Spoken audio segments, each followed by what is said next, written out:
Hello everyone, I Shivam Agrawal, Assistant Professor of BCom Department. I welcome you all in the lecture series of Information System Management.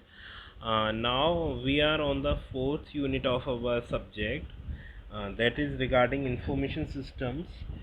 What are the information system which we have need in the MIS? Why we need information systems? What are the advantages of using information system in an organizations?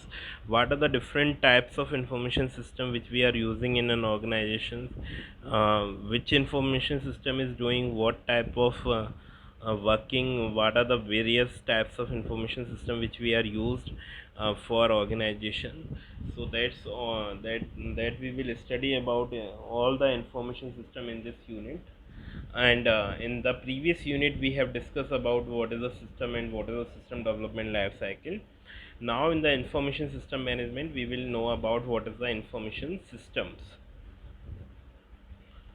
So the definition of information system is that an information system is a set of interrelated components that work together to collect, process, store and break down the information to support decision making. So basically management information system is also an information system which is used to manage the information of the organization in a very appropriate and efficient manner so that the decision making process can be done uh, for any type of problem. So that's the information system is a set of interrelated components, means there are so many components which are interrelated with each other and that work together to collect, process, store and break down the information to support the decision making.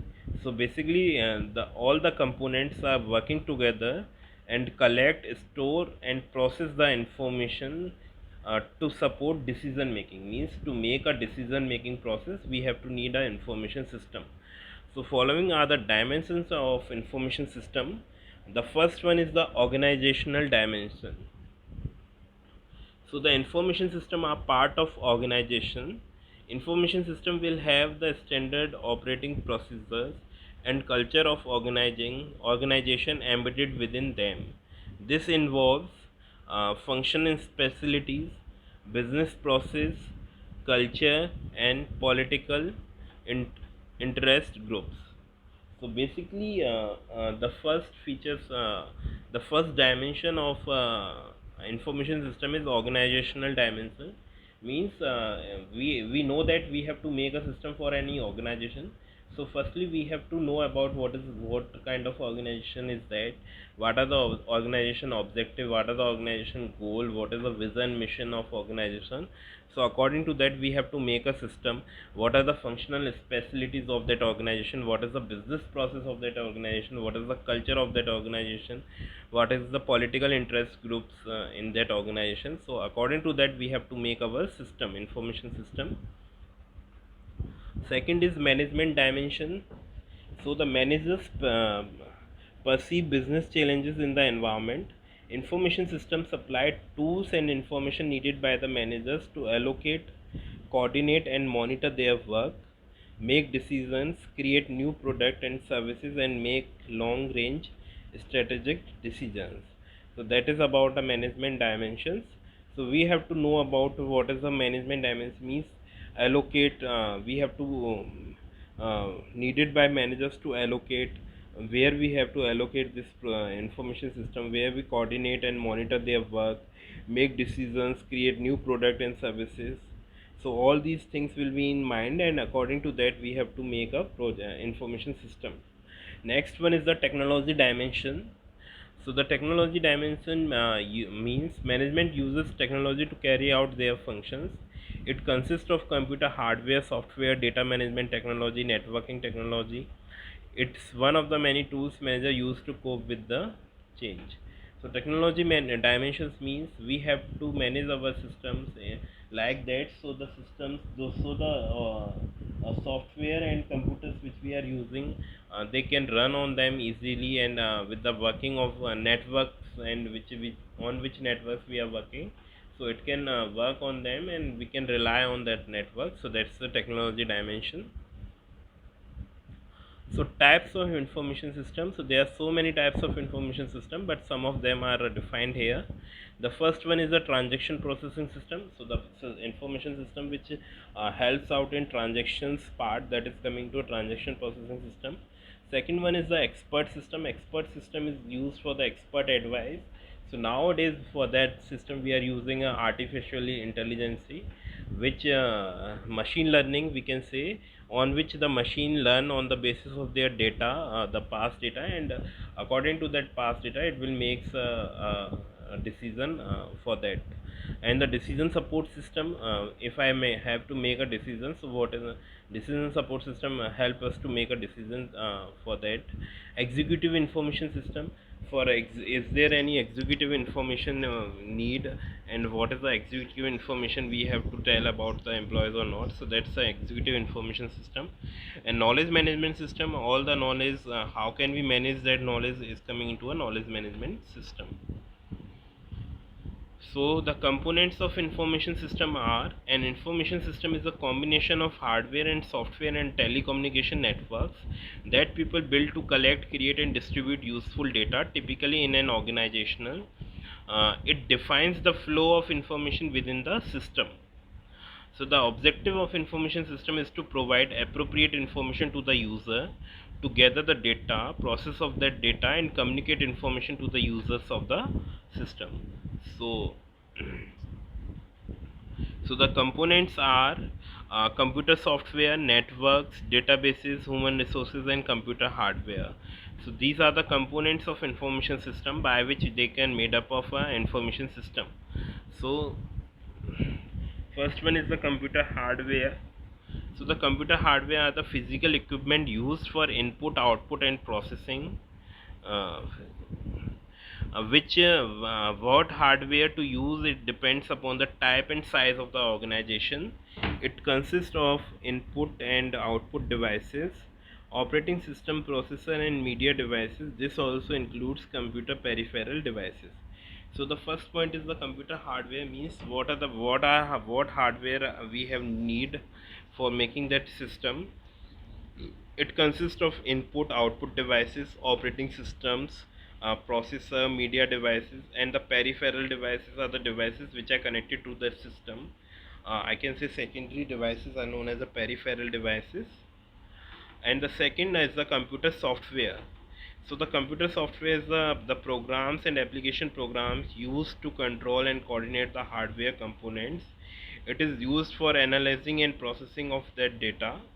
These programs include a set of instructions used for processing information. So basically what type of software which we are using to produce that information system, so that is coming into the computer software part. Next one is the databases. So we already know that databases are used to store the information and retrieve that information in a very efficient manner. So data are the raw facts and figures that are unorganized, that are and later processed to generate information. So software are used for organizing and serving data to the user, managing physical storage of media and virtual resources. As the hardware cannot work without software, the same as the software needs data for processing, data are managed using database management system. So database software is used for efficient access for required data and to manage knowledge bases. So for that we are using databases uh, to manage the data in a very appropriate manner, because the database is that we are recording a data, we are saving a huge amount of data in the form of tables, and these tables can be maintained with the help of with the help of SQL. We can retrieve any type of data which we want from the database. Next one is the network. So networks is means if we have to communicate with any other person, so for that communication we have to use the network.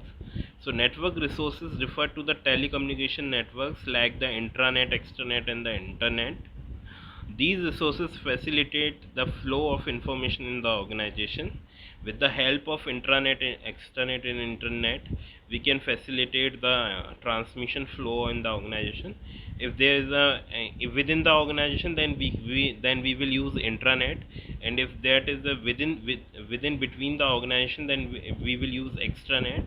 And if there is a worldwide architecture we have to make a information publicly available, then we can use the internet for that. Network consists of both the physical devices such as network cards, router, hubs and cables, and software such as operating system, web servers, data servers and application servers. So basically for network we have to use network devices which are known as the hub, router, switch, bridge, gateway. We have to use all these types of devices in the information system. And the software's device or network software devices like the operating system, web servers, web browsers, data servers, application servers, we have to need them. Telecommunication network consists of computer communication process and other devices interconnected by communication media and controlled by software. So the network include communication media and the network support. Next is the human resource.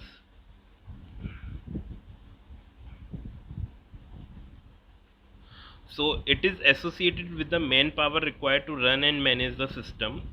So human resource means what are the humans, how many human or manpower we have required to run that organization or manage that system.